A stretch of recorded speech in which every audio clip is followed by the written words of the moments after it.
everyone, and welcome once again to Geeks Not Nerds, the podcast. I'm Captain Logan. And I'm Dan. And today Dan and I are going to do a special podcast where, hey, we're not doing a commentary. Or something that's just about superheroes. Yeah, well, this time you and I did one of these, it was on Star Trek. That's very true. Something that's not inherently geek franchise related.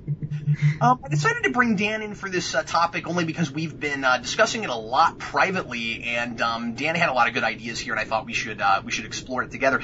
Today, Dan and I are going to be talking about the future of television, kind of, and basically the future of serialized storytelling in video form, because it's changing a lot, and we're not just seeing now serialized television being done as something that is broadcast, at a certain time on a certain date on television, and you must have a cable subscription to watch it.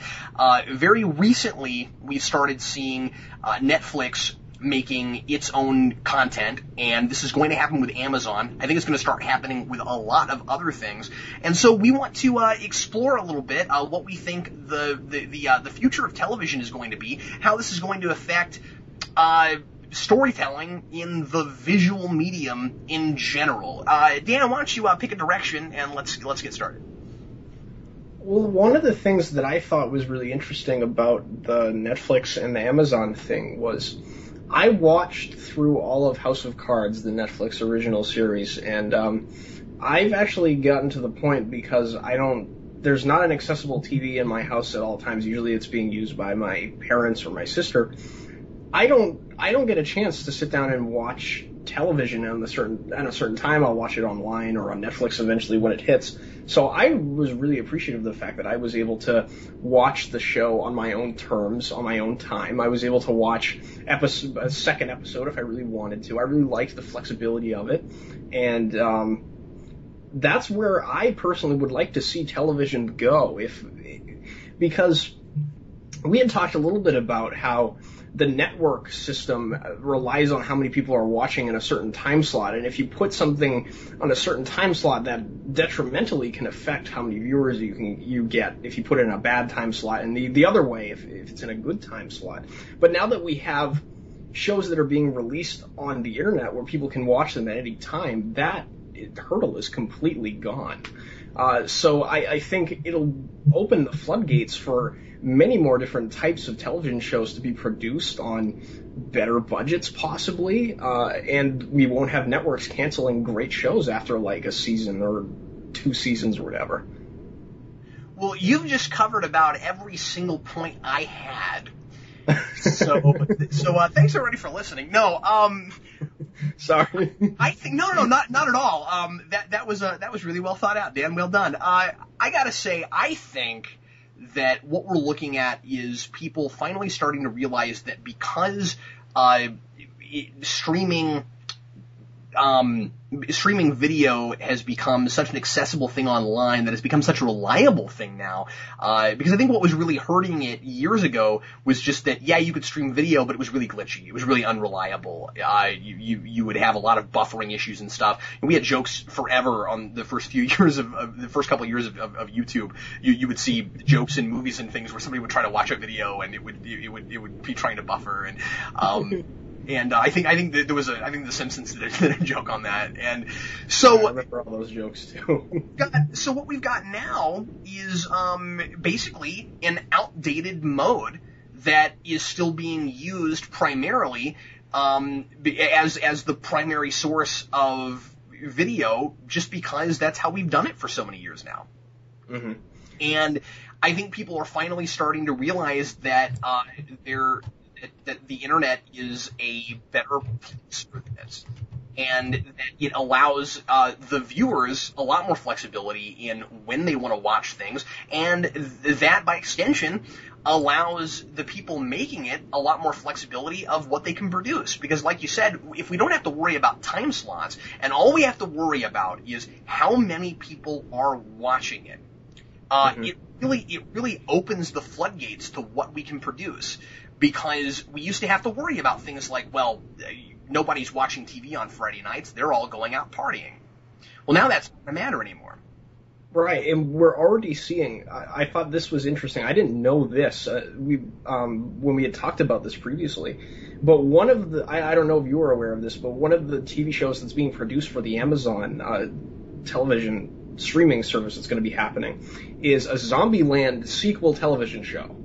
I knew that was happening, but I didn't know that was going to be on Amazon. That's cool. It's on Amazon, so that means that in some capacity, Columbia Pictures and Sony has to be behind this. We've already got one major film studio behind this idea. So I think it's coming faster than a lot of people might expect if we're getting already one of the big studios producing a television show on here, because I'm not sure what the production was like behind House of Cards, but that wasn't a show that needed a big budget or anything. It was, just people talking in rooms, basically. But a Zombieland show, that's a show that's going to need a pretty big budget for a television show anyway. So it'll be really interesting to see how that works out. The last few years, we've had a real dearth of like space opera, of the kind of science fiction I really like.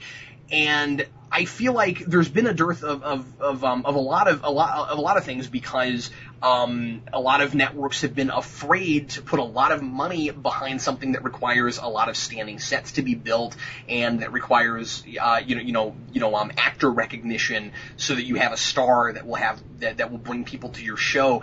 There's so much against a startup series. Right? Like, you make a pilot, pilots are expensive, and then the network might not even pick it up in the first place.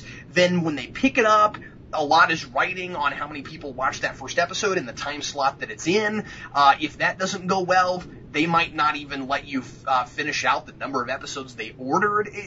There's all these things that are against a show right out the very gate, and all of that goes away when not only you're putting it online, where you don't have to worry about air dates like we were talking about, but it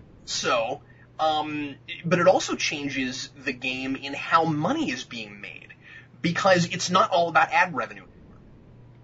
No, it's a completely different thing now. It partly is. I mean, it depends on what site we're talking about. YouTube is all about ad revenue.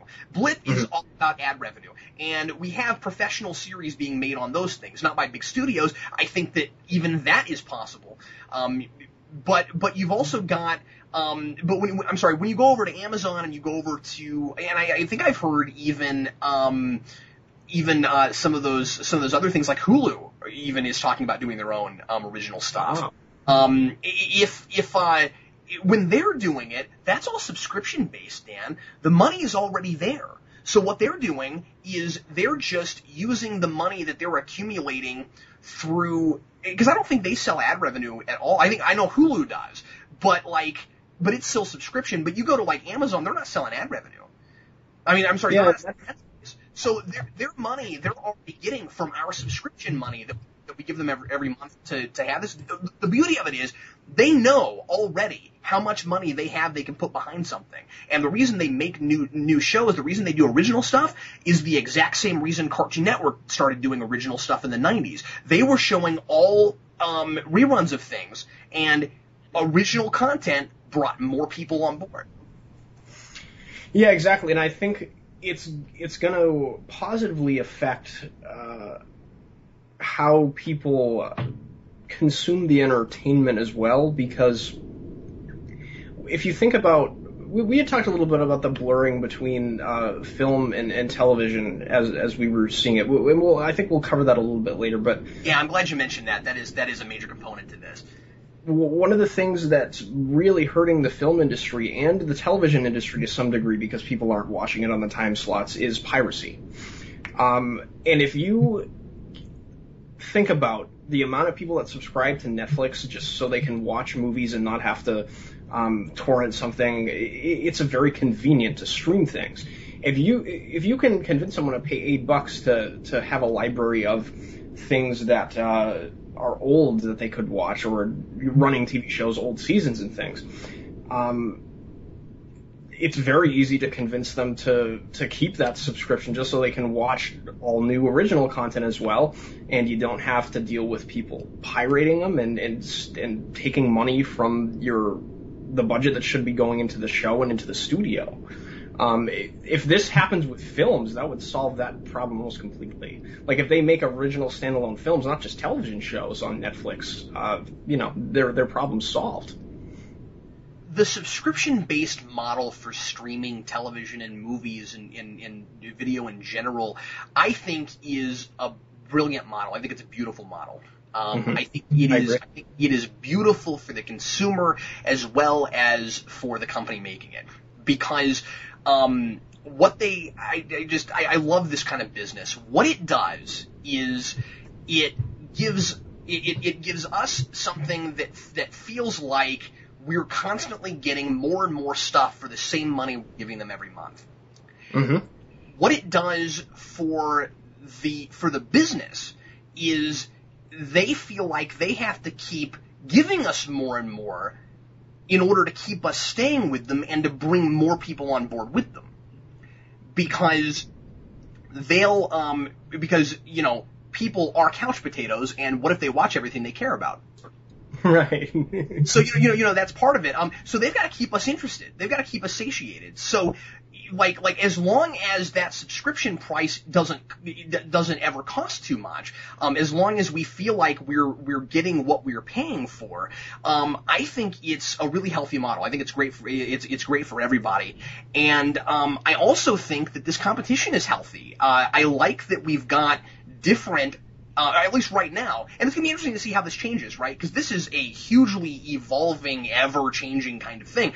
What you have with the competition is you've got Amazon trying to, obviously steal Netflix viewers, and you've got Hulu trying to steal all of them. And right now, what you have is some of the same content, but a lot of different content, and people have a reason to subscribe to more than one if they really want to.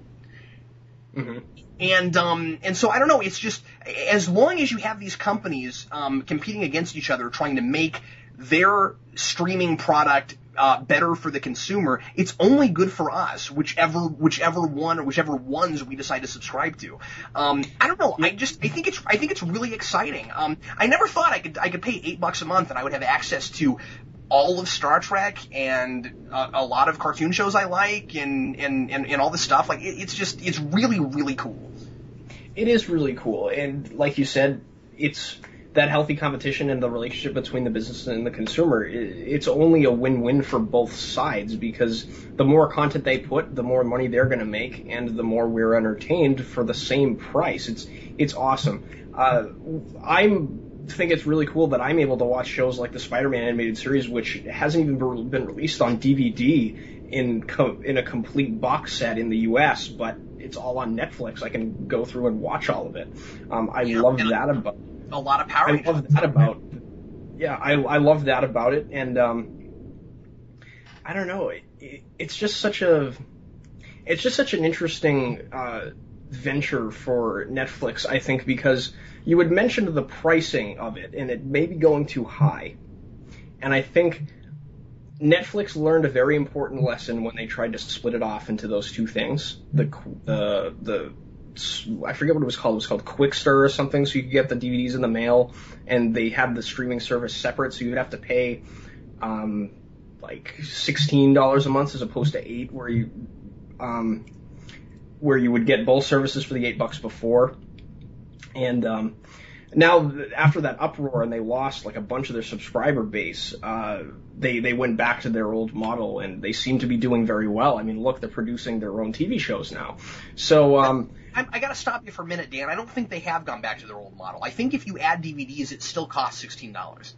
Oh, okay. I had thought what happened was people wanted it to all be in one place. People found it too confusing that it was going to be in two places like that.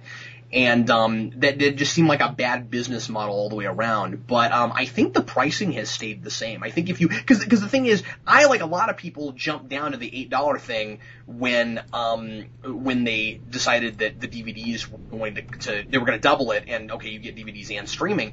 And so I haven't gotten DVDs in a long time. But I think I'd have to go back and look. But yeah, I think that pricing is still the same. Oh, okay. Well, maybe my mistake, but I think they at least learned the lesson in that there's a limit to how much people are going to pay for this. You know what I'm saying? Absolutely. No, you're absolutely right. They know there's a glass ceiling that they can't really go across unless they give people more things to consume. Then makes it feel like it's worth it. So, I mean, I wouldn't be opposed to paying a little bit more for Netflix a month if I was getting, if they were producing like 5 TV shows that were all awesome, of House of Cards quality. Well, don't let them hear you say that, because they'll do it. I think that, but what you're saying is absolutely right. However, I don't think that they'll have to raise their prices necessarily, because the more original content they have that people hear about and they're interested in seeing, and you can only see it there, the more people who are currently not subscribed to Netflix will subscribe to Netflix. Oh yeah, for sure. I think it's very smart. I think it's a really good place to put their money. In original programming, especially if they're making really good, smart programming. And that's another really important thing too, is we don't have to have as much least common denominator entertainment this way. We can make smarter shows. We can make more niche shows. We can make more shows that aren't for everybody, because we don't have to worry about exactly how many people are watching which shows. All we have to do is create content for a lot of different people and put it all in one place, because you don't have to worry, okay, well, this particular show, like let's say they start making a lot of these and they got like 15 shows. Well, their bottom show is not really going to be hurting them, because they're not really worrying about, ad revenue and things like that. All the money they're making is exactly the same, no matter what they do. So it's just simply a matter of is the full package we're providing bringing in the revenue that we need in order to keep all of these shows going, and in order to keep, building our base. And if that's the case, then we don't have to worry about canceling shows all the time and stuff like that. Right. And I think one of the great things about Netflix too is how accessible it's made itself. To get a cable subscription, you have to have a guy come to your house. You have to buy a cable box. You have to have him drill a hole in the wall. You have to make a port for the cable. You have to hook the cable box up to the hole in the wall. And then you have to hook that up to your TV. And that's the only place you can watch it. I can watch Netflix in probably every room of my house and on my cell phone for no extra cost. And in your car, and on an airplane, and everywhere. Yeah, it's just such a more accessible option to cable that I can't see it not replacing it in the future. Like, game consoles have become such a commonplace thing in American homes and society now. Like, because of how cheap they've become. I mean, you can get an Xbox 360 for like $150-$200 now. That's less than what you would pay for a cable box and a subscription, and you pay $8 more and you've got Netflix on your Xbox. Just for Netflix alone, buying an Xbox would be worth it, which is kind of amazing. I would agree with you on that if it weren't for the fact that Xbox also charges you for their online, but that's right, certainly. But if you were to buy a PlayStation or a Wii U, it would work. Yeah. Yeah, absolutely. No, you're absolutely right. You're right. In the future, I think that cable's going to have to go the way of the dinosaurs. And it's, change is always hard, and there are certainly a lot of people that prefer to just, I'm sure, that would prefer to just sit down and channel surf and that sort of thing. It's just something that I think that over time people will kind of get used to, because it's the sort of thing where it's convenient it's somewhat convenience versus customization, right? Where it's like, do I really want to have to pick what I watch, or do I want to just sit down and flip and find something? I'm not that way. I'd rather, go explore and find something I actually want to sit down and watch. And I think that in the future, that's just kind of a mentality that's likely to sort of go away. One thing I really wanted to talk about is that you've got with this a different reason for making content in the first place. What we've got is content that is actually the point, not content that is being created to get people to watch something else, i.e. commercials. So what you had in the 50s and 60s, and really going all the way up until, now, until, for the most part now, is people would networks would create TV shows. They would try to bring in as many people as they possibly could so that they would see the ads and generate ad revenue. That was the point. Yes. And when the TV shows were off the air, nothing was done with them except for reruns if they went into syndication to generate more ad revenue. But my point is, those things were not considered products in and of themselves. They were just a reason for people to tune in to see commercials.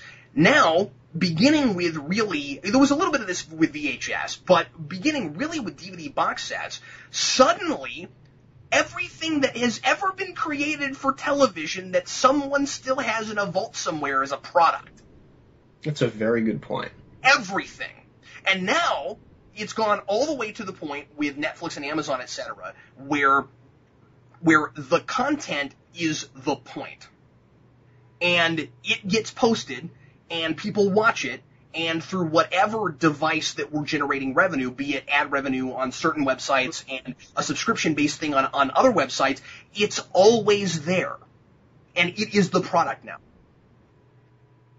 That's a very good point. I never really even thought of it that way, just because as a watcher of television, I would focus on the content, but I had never really considered that the show is actually secondary to the advertisements. That's a really interesting point. It's completely valid and true. When I was growing up, it was impossible not to think about it that way because, for probably the majority of your memory, Dan, there have been DVD box sets, and when I was growing up, we didn't have that. You had to tune in to TV to see the shows you wanted to see, and we taped everything. I built collections of taped off of TV shows just so I could go back and rewatch them because they weren't available. And then later, the advent of the DVD box set was such a big deal for me because now I could own shows. You didn't used to be able to do that. Some shows would become available on VHS where you could buy them 2 episodes at a time, but it was expensive and it was clumsy and very few people did that. Mm-hmm. And it's not that way anymore. But now it's getting even better because for a lot of shows, you don't even need to own it now. It's just available if you're paying for a subscription for a whole bunch of things. So now everything's not taking up too much space. Yeah, exactly. It's that convenient. And we're living in this age of instant gratification. So we want everything at our fingertips. And yeah, there's definitely some problems with the idea of instant gratification. For sure. You don't want to take away notions of human notions of patience and every now and again it's better to wait for things, but but at the same time, it's really nice, it's really convenient. I'm overall really glad that this sort of thing is happening. I agree, and one of the things that we had brought up before that I really wanted to touch on was the idea of the line between film and television blurring, because I think that's one of the important factors in this whole thing as well. We live in an age now where I go to a movie theater. I had this experience while I was watching Amazing Spider-Man where it was a fun movie. I enjoyed myself. I really did enjoy the movie, but it was a movie that screamed, I need a sequel so desperately that it was like, well, how much I'm going to like this in the future is very much going to hinge on what they do with the sequel. Everything is a franchise now. It almost seems like, the Marvel Cinematic Universe, if you take those and put them all together, it's like 2.5 hour television episodes that run into each other with some different characters. Yep. We're blurring the line between what is television and what is movies, and I think eventually it'll get to the point where it's just going to be called film, and people will just have as much time as they need to tell the story they want to tell. And however they serialize it is how they do it, whether it be a standalone piece or it be a running series of films, which is another interesting thing to think about when you think about how it'll be able to be distributed online on things like Netflix. That'll definitely break that barrier down, where maybe we won't even have to have things in theaters anymore. Yeah, and is something that I personally would want to see, because I like the experience of going to a theater, but I mean, it's gonna happen eventually, unfortunately. I don't think theaters will ever 100% go away. Maybe in 20 years I'll eat my hat. Maybe in 20 years I'll find myself being a person that likes to wear hats. But the thing is, going to the movie theater is an experience, and I think that what will get really interesting will be to see if things are still released in theaters first and then online, or if we have kind of a simultaneous thing where some people just prefer to go see it there, and that sort of thing. I don't know. I think it's impossible to predict that, but I think that the formula of big budget movies go to a theater first is going to linger for a really long time. Oh, I agree. And I think that the big studios will put out those, and they'll also start seeing they'll also start seeing the virtue of doing this too. I think you'll see a lot of people just doing both things. And you've also right now already, I would be remiss if I didn't say this, you already have some movies, now they're mostly minor, but you already have some movies, I don't know if you've noticed this, Dan, that will go to the theater and they'll start streaming on Amazon the same time. Yeah, and how great is this potentially for independent filmmakers? Oh yeah, sure. Sure, because if you have a quality independent film that's film festival worthy, if you just put it on Netflix, you have a very good chance of a lot of people seeing your movie. Well, that's already happening. Yeah, exactly. Yeah, that's already happening. So it's even opening the doors for more creativity and variety within the talents that are working on things. Because, like, if you put a very great independent movie on Netflix and somebody at a studio sees it, you may get hired to do a film of a bigger budget, I don't know. I think it's such a good opportunity for so many people. I think this opens so many doors, Dan. I think that what you end up seeing, you're talking about blurring the lines between TV and film. Because of the nature of television now and because of how it's evolved, most series, not all, but most fictionalized series have become not anthology shows. They're not episodic anymore. They're serialized.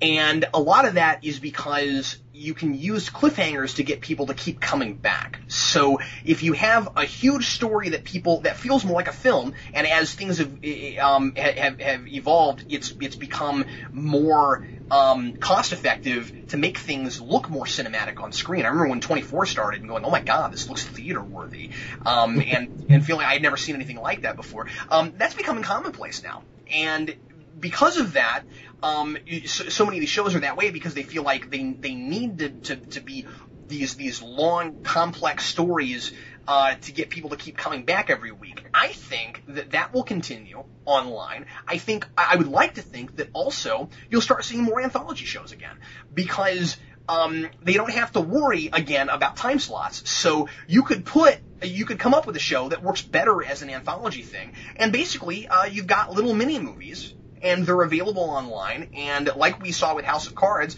you put them all up at once. You got like 13 episodes or something, and imagine trying to do Twilight Zone again. In the early 2000s, they tried to do Twilight Zone again on on the channel that what was that channel? UPN before it became CW, merged with WB, and it didn't work. They just couldn't get enough people to watch it. I think online on Netflix, a new Twilight Zone would kill.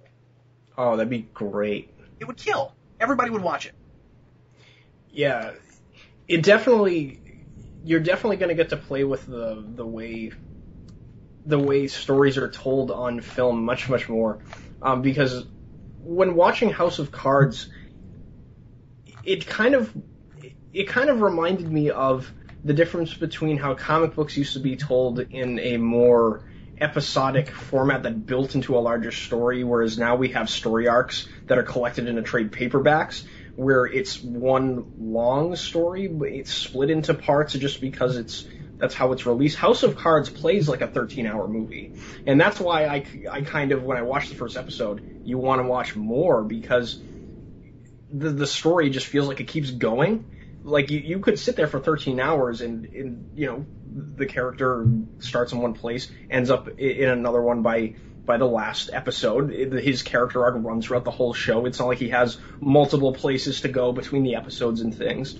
And then it sets up a cliffhanger for the next season. It's really interesting, the way that it's changing in that regard, and I really like it. Another component to this that we better not forget to mention is Nielsen ratings, and I think that's a huge game changer. And this should have happened years ago, but finally, just recently, Nielsen is starting to count online views. So if you go watch a TV show on Hulu, or like a new show, or you watch it through the network's website, those views actually count now. And so even shows right now that are being televised first, we're not going to see as many of them get canceled. And I also think that it's going to help networks feel a little bit less nervous about putting up money for things, because now all of these guys like me and you, Dan, who don't watch stuff when it's on, our views count now.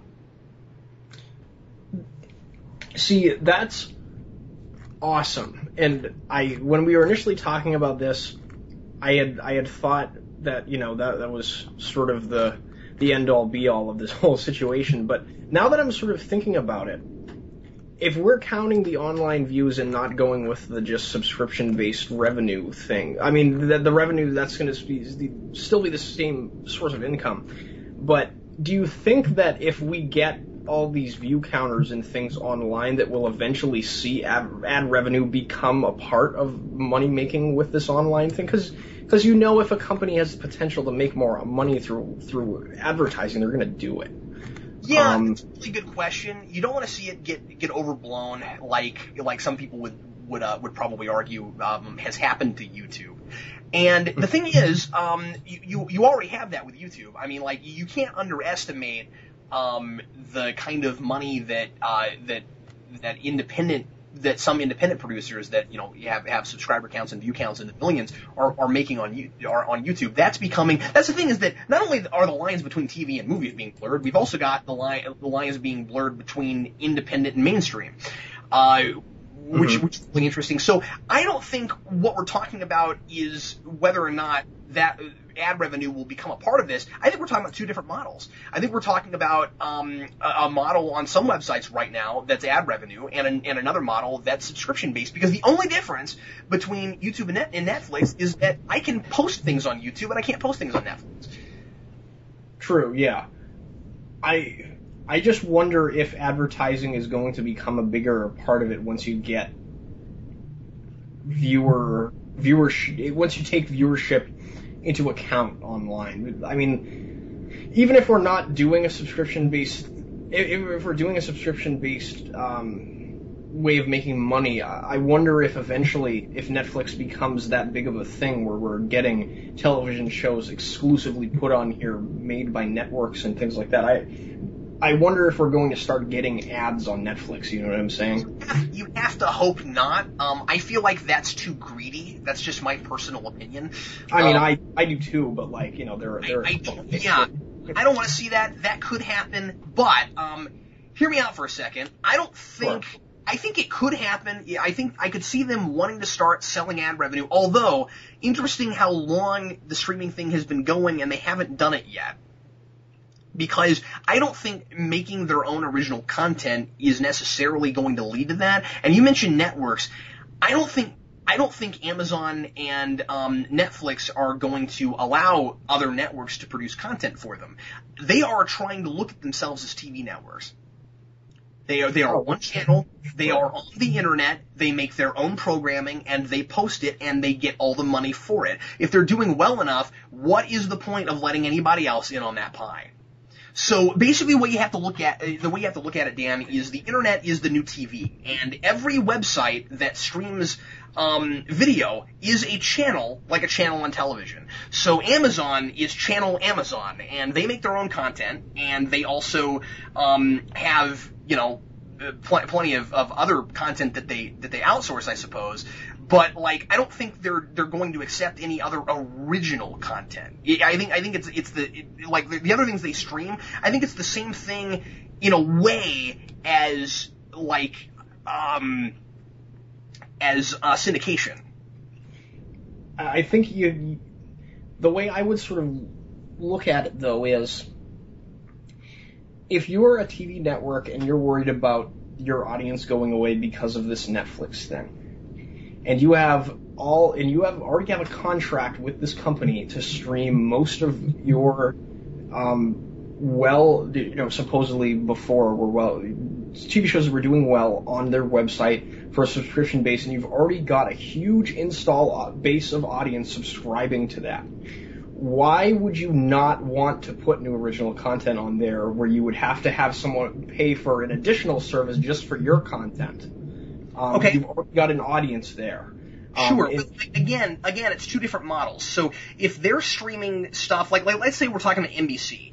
If NBC, and they do, has their own website and they're streaming their own content on their website right now, they're not going to suddenly create a subscription-based thing because they're with the ad revenue model right now. So if I go watch a TV show on NBC's website, I'm helping them make money because they have ad revenue on there. If, however, they were to decide, let's make original content and for whatever reason not generate ad revenue through NBC's website and only give it to Netflix because we already have some shows on Netflix. I picked NBC because they have some shows on Netflix. Mm-hmm. Then the beauty of it, Dan, is they don't need to use ad revenue because they're going to sell Netflix that show the exact same way they've sold them every other show. I was just saying... It doesn't matter if it's previously produced or not, right? In an eventuality where we don't have... If the thing that we think happens where television just, doesn't really exist in the traditional way that we think about it, where it's being shown on cable services and things. Right. Yeah. I don't know that it would make... I mean, I suppose they could just post it on their website and do ad revenue, yeah, but I don't know. I just, from a company standpoint, wouldn't it make more sense for them to put new original content with a subscription base? I don't know. Yeah, no. But what I'm saying is, yeah, I think they would do that, and I don't think that would necessarily lead to suddenly having ads on Netflix. Well, I mean, because my point is, okay, Netflix is already paying them to put those shows on Netflix. Mm-hmm.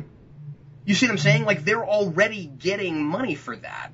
So what would be the difference between giving them shows that they already broadcast versus making original content and also getting paid for that at the same time? Just like what they're already doing. I think it's the same thing. Because they could stream shows with ads on Netflix and make even more money. But if Netflix doesn't I don't think that they could force Netflix to do that, though. You see what I'm saying? I mean, it's a matter of, Netflix, right. Do you want the new hit show, and do you take a hit for some ads? People have to sit through a few ads, or do you not want it?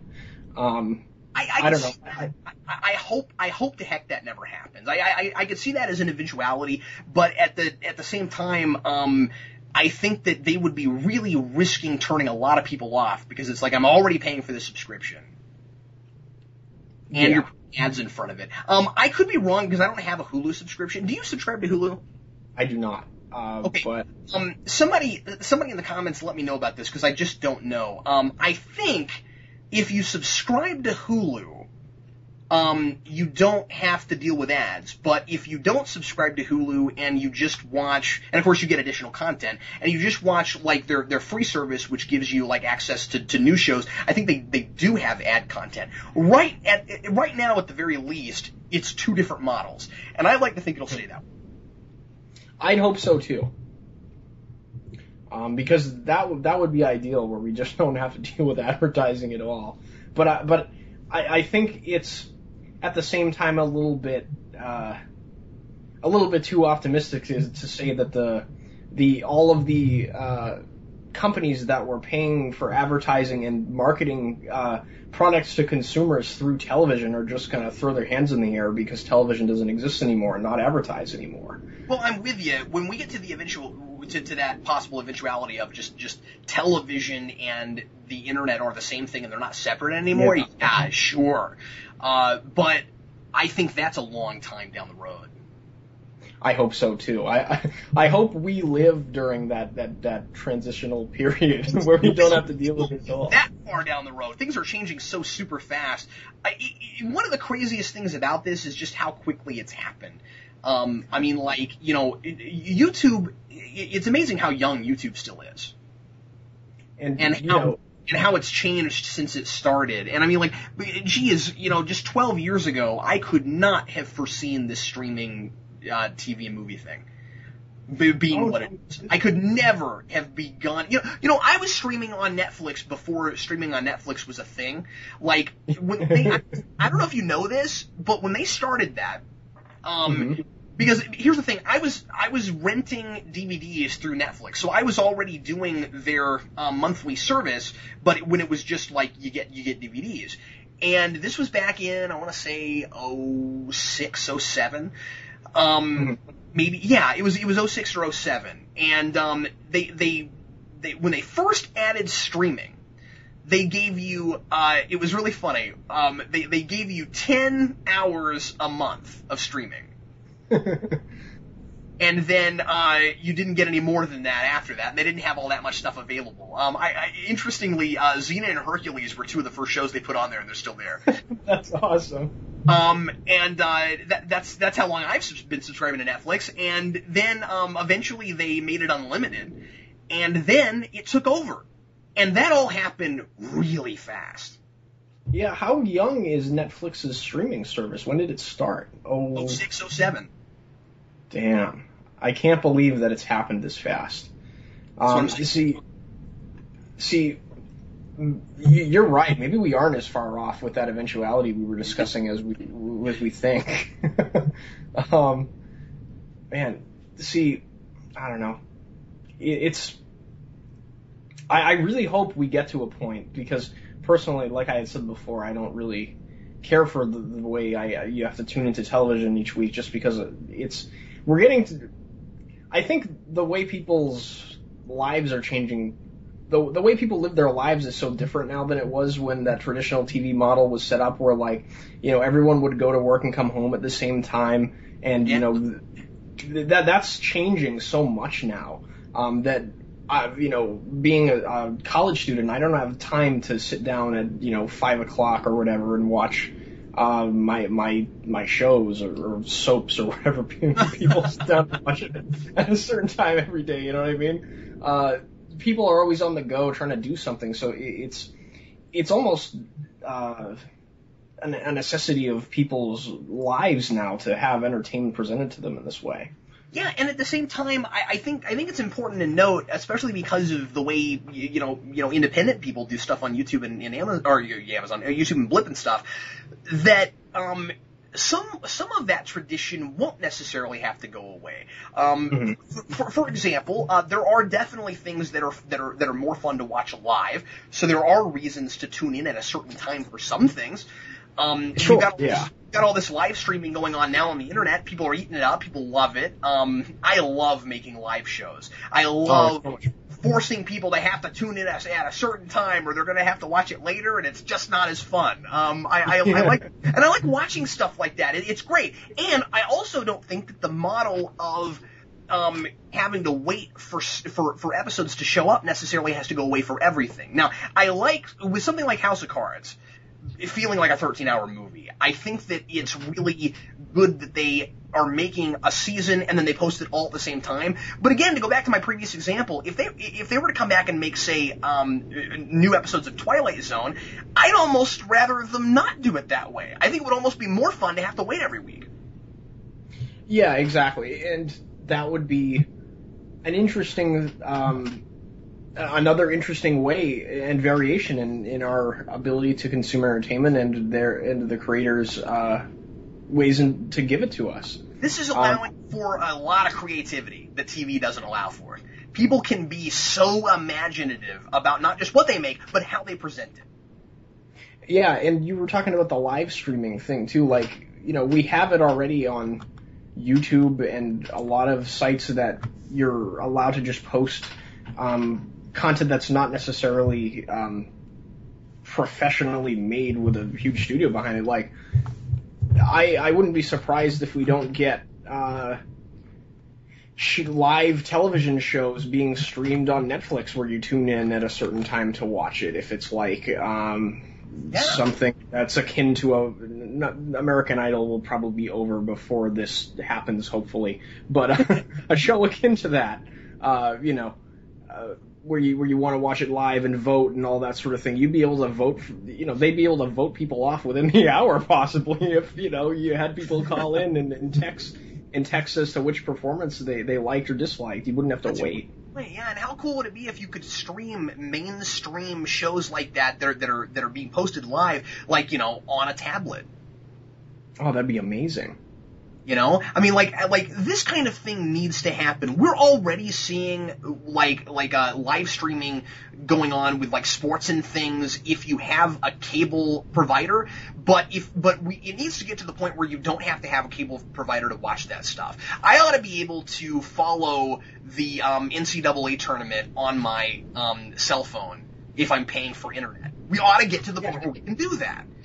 And you can do that on Xbox Live, I know now. They have applications where you can watch any, I think it's NFL or MLB. It's one of the major sport leagues anyway, where you can go on there and watch live games without connection to a cable service, just stream through the internet. So if it's available, if Microsoft can do it on Xbox Live, it's possible on Netflix, on Hulu, on any service like that. So, the sky's the limit when it comes to this sort of thing.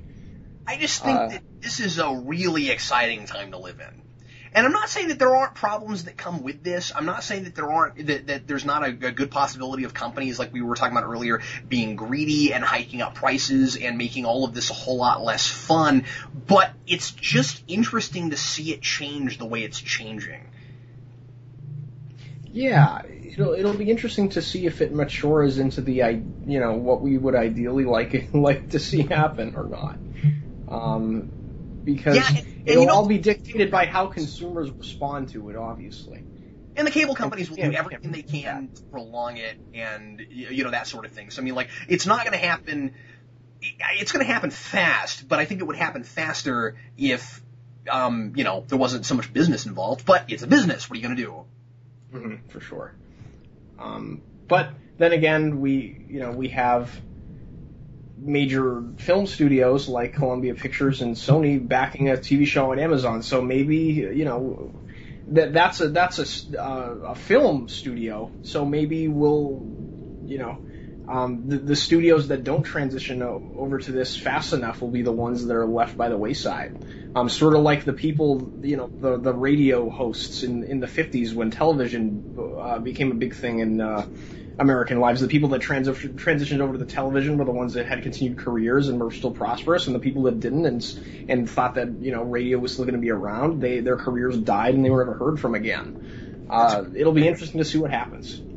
Yeah, that's a great point. I also think that you're going to see a lot more people, and I think this is positive. I think that there's a good chance that you'll see more people having longer lasting careers on programs online that don't have to end prematurely because of all of the restrictions with television.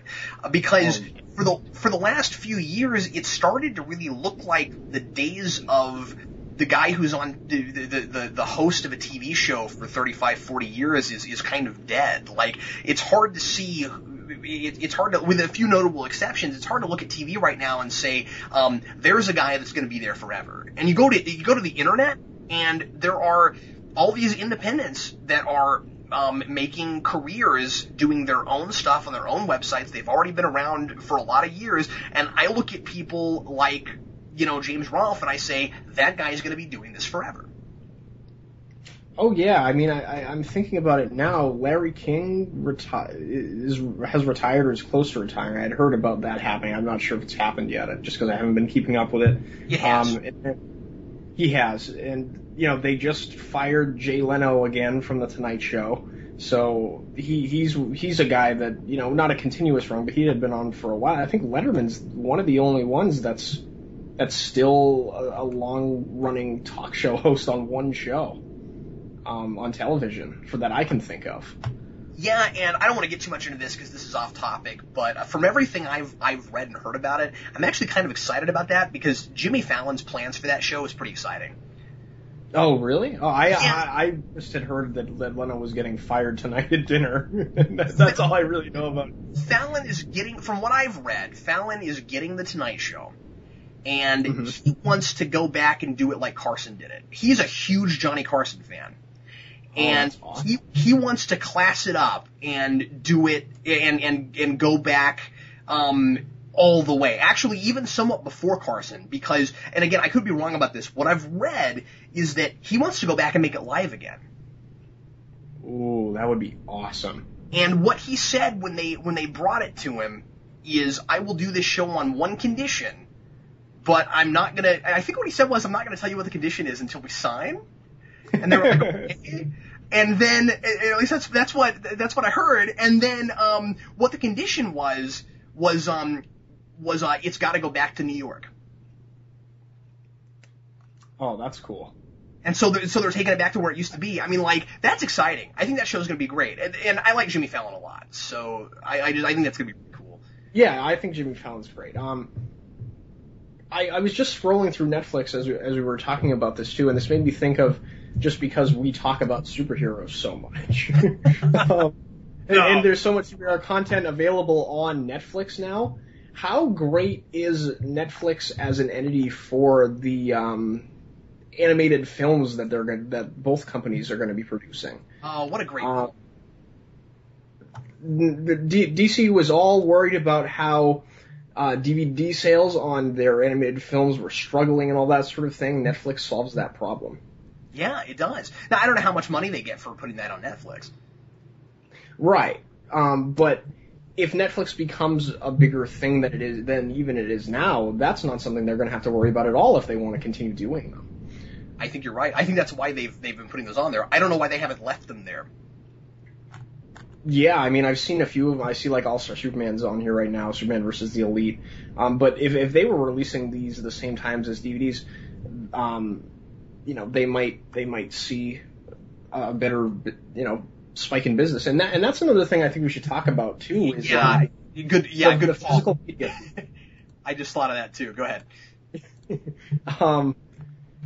Man, we've been talking about all this streaming and the getting rid of cable, let alone physical media. For a lot of people, it's sort of a scary thing to spell the death of owning a physical copy of a movie, but I think that's the direction it's headed. Blu-ray players and Blu-ray discs are just too expensive for, like, I haven't upgraded to Blu-ray partly because I don't have a TV that would make that much of a difference. You need a 1080 pixel TV, and mine is like 720 or something like that. So it wouldn't really make all that much of a difference. But even then, like, Blu-rays are like $30 a pop new? They're getting cheaper. By the player? No, actually, they're getting a lot cheaper. I bought, and I don't, this is so funny. I don't actually have a Blu-ray player right now, but I bought the Blu-ray DVD combo for Skyfall because when it came out, I think the DVD was like 18 and the Blu-ray DVD combo was like 21, 22. Oh, wow, that's not bad. I just bought that. No, it's getting cheaper because Blu-ray is becoming much more of the standard. So it's doing just what DVD and VHS did. I mean, like, I bought a couple DVDs when DVD first became a big thing for like $30 when it first came out, when VHS was still kind of the standard. So yeah, I mean, it's taken a little longer than I was hoping it would, but yeah, it's becoming more reasonable. But even still, I think that if people are if you have the opportunity to pay $8 and get, 400 movies that you could own on Blu-ray as opposed to paying $20 for each of them on Blu-ray, I personally just, I'd love to own a physical copy of every movie that I would want to watch, just because owning a physical copy is nice. You don't have to rely on the internet to watch all your movies. Like, if your internet gets knocked out, you're without all of the movies you could ever want to watch, and it's nice to have physical copies, to own something you can hold in your hands. But if I'm thinking about spending $8 versus 20 for one movie, you know what I'm saying? It's just much more of an enticing purchase. Yeah, you're right. The problem, of course, is that we're not yet seeing movies being added the week they come out. And we are seeing a lot of new movies that either take forever to get on Netflix or other things, or they never do. I think Amazon's been kind of a nice alternative for that when something first comes out and you just want to watch it real quick, because it costs to stream those. It's usually $3 or $4, and it costs about what it used to cost to go up and get it at Blockbuster, except you don't have to get in your car, so it's worth the extra $1. At least for me. So, I mean, I like that that's available, but we're not going to be able to replace our personal collections with streaming video until it becomes more reliable and you don't have to worry about them taking movies off. For instance, I had a couple of opportunities to pretty cheaply buy the entire 10-season box set of Stargate, and I turned it down a couple times because it was available on Netflix, and it's not now. Oh, okay, yeah. Things like that. So, it's going to be... That's hard to predict. It's really hard to tell if that will ever happen. Well, I think if it's already sort of happening on Amazon where you have to pay a little bit of extra money, I'm sort of surprised that Netflix hasn't offered something like that on their service, where you pay extra money to watch new movies rather than the old stuff being free if you pay the subscription. That's a good question. The thing about it is, it's just a matter of, like, what do they own? How exactly do they purchase what they have? I don't understand the ins and the outs of their business necessarily. Right, exactly. So I don't know if they would be able to do that. What they do and what Amazon does are two different things. And so Amazon has, the thing about it is, Amazon being what they are, they have access to all those to all of those movies because they sell the DVDs and the Blu-rays. Well, Netflix doesn't sell anything physically. Right. They sell a subscription, and that's all they sell. So what Netflix has come out and said a lot is the reason we don't do more day and day, the reason we don't give you, well, there's two reasons that they don't give you the movies the day they come out on DVD. One is there are these kind of rules about it where certain people get I don't know exactly how it works, but I think that, like, certain companies get precedent over other companies for when they're actually allowed to sell things. That happens in video games also. And, for sure. Yeah. And then the other thing too is just a cost thing. They might not be able to afford to buy all of that. Yeah, and I would imagine that a lot of, I mean, we've seen this happen with movies countless times, where a movie will do okay at the box office, and then DVD sales will help it make enough money to warrant a sequel. That's happened with tons of movies, where it's a hit on DVD or Blu-ray or whatever, and then that's where they make most of their money back, budget-wise. So that's probably the reason for why that transition hasn't happened faster. Yeah. because companies want to be able to make money off of selling you a physical copy, and they can justify charging a little bit more because you're getting a disc and that costs money to make.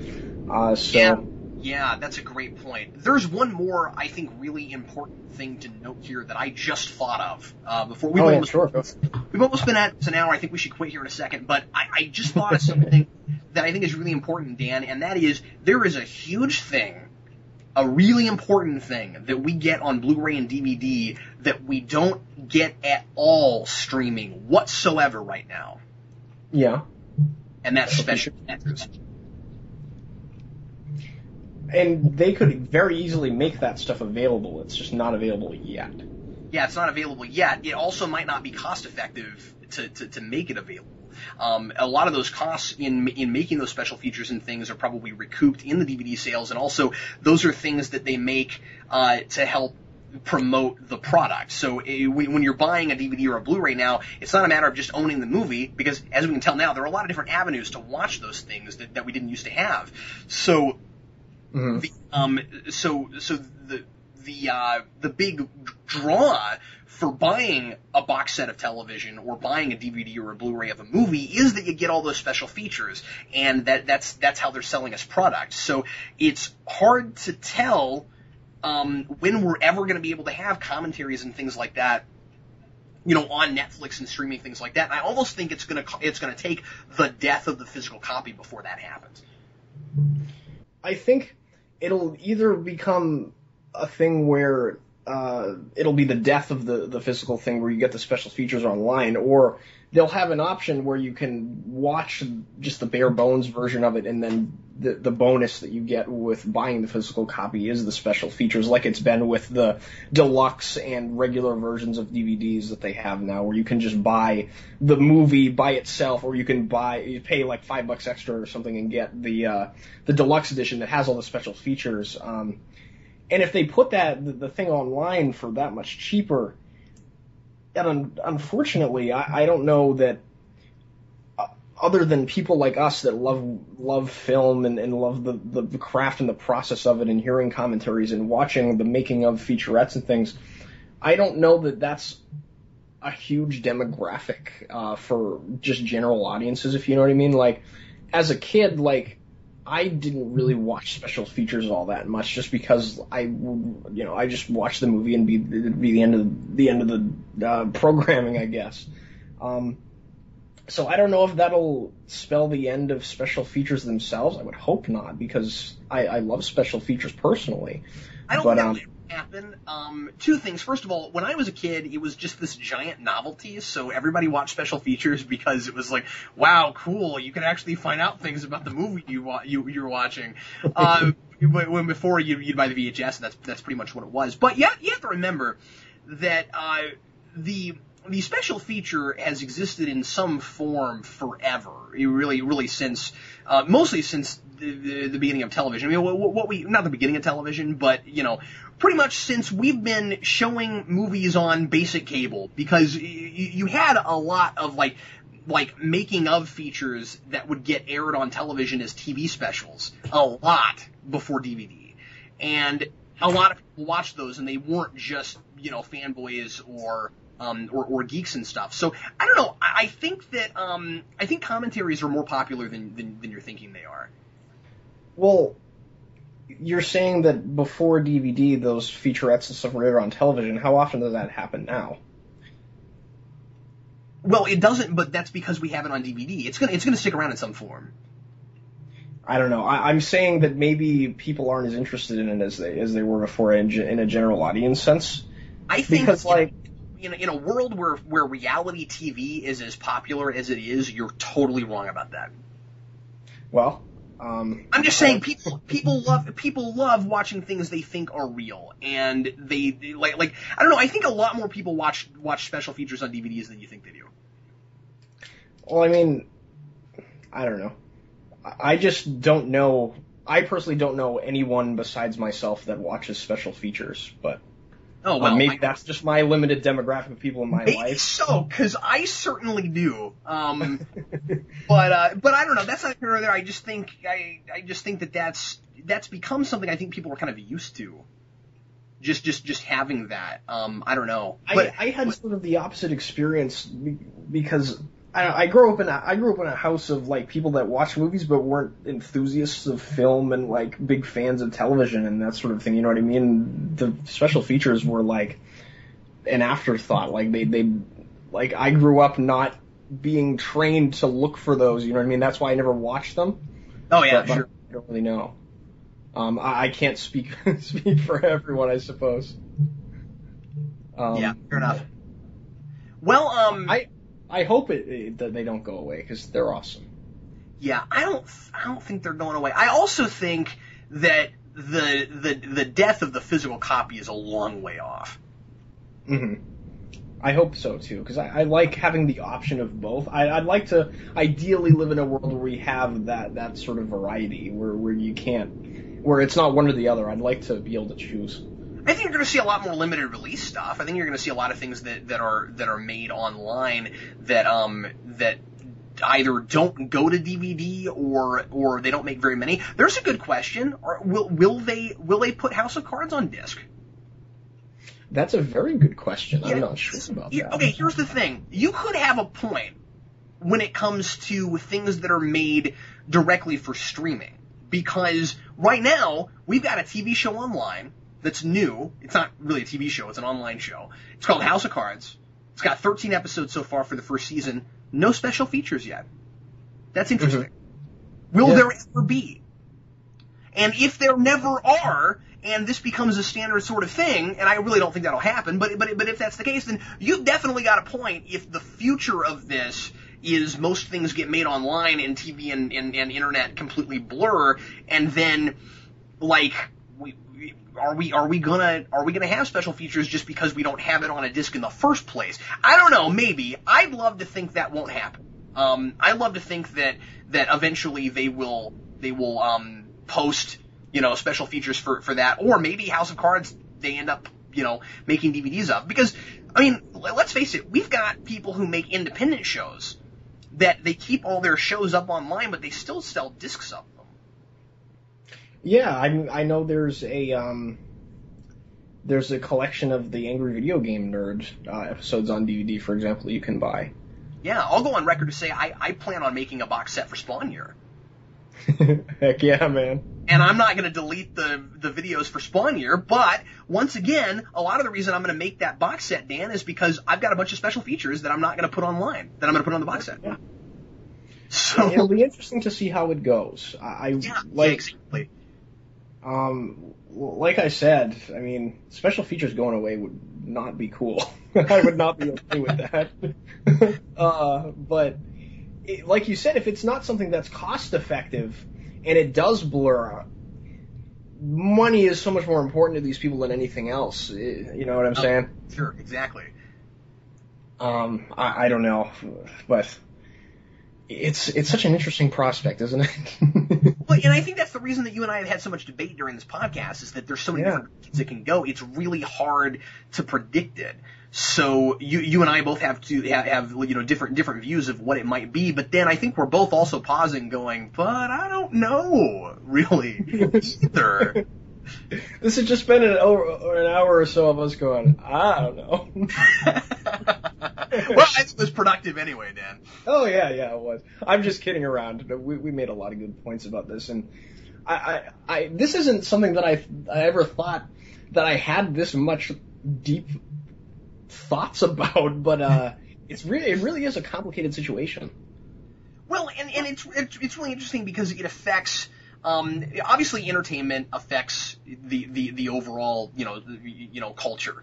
Entertainment is a giant part of the overall culture in our society. Naturally, that's a stupid thing to say. Everyone knows that. And so, what we're looking at is this kind of really interesting historical kind of wave where we're going back all the way to the beginning of film and television and looking at you did a lot of that, and looking at what this entertainment used to be from going to radio to television, and what movies used to be going from just the theater and then you'd never see it again unless somebody put it in the theater again, to then you've got it on video, and then you've got it on DVD, and now it's streaming online. And I think that the reason that we're both thinking so hard about it is because we're seeing history in the making. We're looking at this really interesting long line that just keeps going, and kind of looking at what happened in the past and seeing if we can predict the future. And it's fascinating, and it's been fascinating, but it's more fascinating now because we're seeing something happen faster than I thought it was going to. Agreed on all fronts. I think we're witnessing some transition as big in the entertainment industry as radio to television, not in that it's changing what we can see so drastically, I suppose, but just in the way we're consuming it, for sure, and in getting the same information in a different way. Man, the internet is just going to take over every aspect of our lives, huh? Alan, we knew that, but experiencing it is a total different ballgame. And I gotta say, this is the last thing I want to say because we've been at this for a long time. One thing I find myself thinking a whole lot about is what my son's childhood is going to be like versus my own. Oh yeah, I mean, me and you, we're not that. We have a difference in age, but it's not. But we had talked about the differences just growing up like 10 years apart from each other. Yeah. And it's so drastically different. And now that our society's changing even more rapidly, man, it's going to be so interesting to see how Jason grows up and how he consumes this stuff. That's going to be fascinating. Can you imagine being my son? Can you imagine being 3 right now? And no. like growing up, what is this going to look like in 7 years? What's it going to be like when he's just 10? I mean, if you and I had the age difference we did, but we were in 1990, and you were born, what are we, 8, 9 years apart, and you were born in, let's say you were born in 1981 and I was born in 1991. No, I'm sorry, let's go back even further than that. Let's say you were born in 71 and I was born in 81, and we both grew up and we were having this conversation right now, but over the phone, because we wouldn't be capable of doing it this way. Right. Our childhoods wouldn't have seen that different. No, definitely not. You still have the very much standard television system going on, way of consuming entertainment, yeah. So I just think that's really interesting. Yeah, because at that point we'd be talking. Fascinating.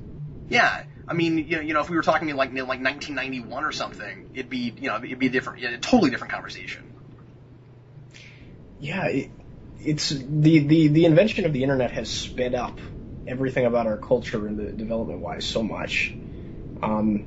It's almost like the internet's going to become this one amalgam thing for everything we need in our lives at this point, and it's kind of scary.